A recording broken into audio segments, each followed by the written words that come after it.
Moving on, you're talking about public executions, okay? Yeah. Well, in Singapore, they just hung a woman, the first woman in 2 decades, for trafficking an ounce of heroin. No way. What? In Singapore? Yep. But On Friday. Isn't Singapore like a straight up red light district? I don't know. Everything goes, drugs, sex, money, like I think everything. Singapore has like a, it's popping in that way, I think. But their capital punishment laws have not evolved at all. And it says it's the first woman in 2 decades, but it's also the second hanging this week for drug trafficking. Oh my gosh. Even though they're claiming that they're going to stop capital punishment. They've been saying they're going to overturn these laws, but for drug-related crimes in particular. This is outrageous. No one should ever lose their life, in my opinion, for a substance. I agree. Ever.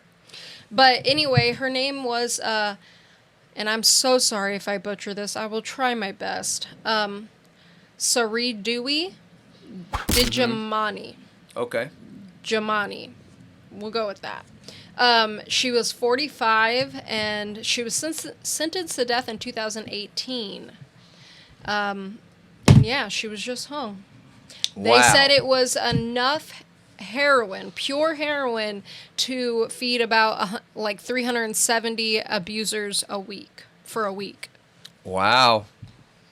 Yeah, I mean, an ounce is what, 28 grams or 32 grams or something like that? Like that, that's a lot of dope. It says of 31. It says 31 Okay, grams. it's 31.5 then. That's right. Okay.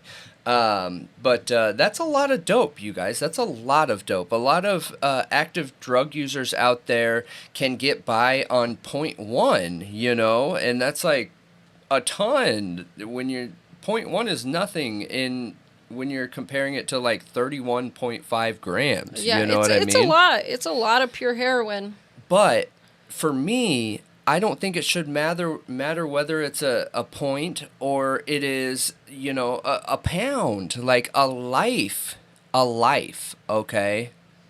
That just blows my mind that there are any countries out there that think any substance is worth the cost of a life. Yeah, I don't see it that way. I don't understand why addicts are getting punished like this, and I don't know if she was genuinely a distributor. She could have been holding it for somebody. Who knows what she was doing? She tried to appeal it. I don't know. Yeah. It said that Singapore's Court of Appeal dismissed her appeal, finding that it is not in dispute that she was not a courier, and the only punishment available is mandatory death penalty. Wow.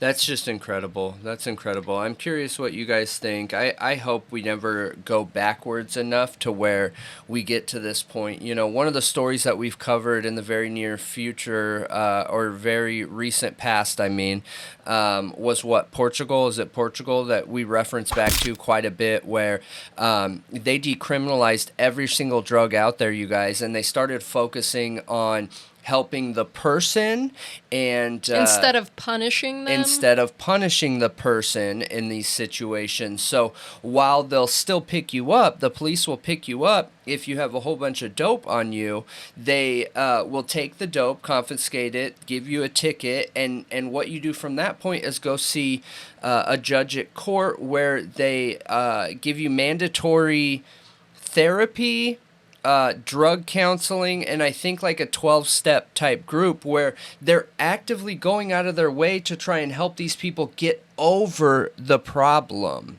instead of, trying to hide them from what they use to reduce the problem for themselves. I mean, instead of throwing them in prison and, locking them up and throwing away the key and not giving a shit what happens to them, because the reoffender rate for drugs is insanely freaking high. Yeah. Sending someone to prison does not teach them a lesson. It does not help the reasons and fix the problems that they picked up that drug.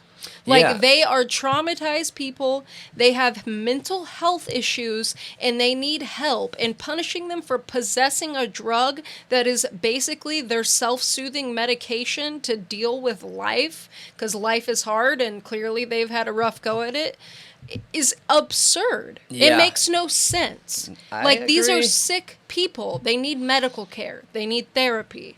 They don't need thrown in a slammer. And now, if they are other associated crimes they committed, that's totally different. Oh yeah, no, absolutely. What I was meaning before is like there's this idea that if you just separate people from the drugs that's going to solve the problem, and it doesn't. It actually makes the interest in those drugs grow more than it would than if it was readily available, okay? Yeah, when it's taboo, people want it. Yeah. When people are going through issues and stress and trauma and things like that, we automatically know that these taboo things usually give us some sort of release, you know?